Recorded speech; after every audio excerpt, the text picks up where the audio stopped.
હા, સ્વર્ગના દરવાજા આમ ટકોરા થયા. દરવાણીએ દરવાજો ખોલ્યો, એક માણસ ઊભો તો 1 સેકન્ડમાં ગાયબ થઈ ગયો.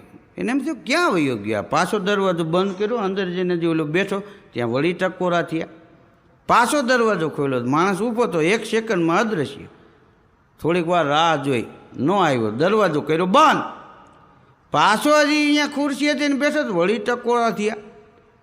દરવાણીએ દરવાજો ખોલ્યો, માણસ ઊભો તો એને ઘગલાવ્યો કે મૃત્યુ લોકમાં તો તમે આડે તેડે હાલો છો, અહીંયા સ્વર્ગમાં આવી છેતરપિંડીઓ કરો છો, માણસને છેતરવાના ટકોરા મારસ, પાછો અદ્રશ્ય થઈને ભાગી જાશ. શું છે આ બધું? ઓલો રોવા માંડ્યો. એ કે પ્રભુના દરબારમાં હું ખોટું ન બોલું. મૃત્યુ લોકમાં મને હોસ્પિટલમાં કૃત્રિમ શ્વાસ આપી અને આ લોકો જીવાડી રહ્યા છે, વેન્ટિલેટર ઉપર રાખ્યો છે. ઘડીક ન્યા વયો જાઉં, ઘડીક અહીંયા. હવે તું અંદર પૂરી દે તો કાંઈ જ મટે.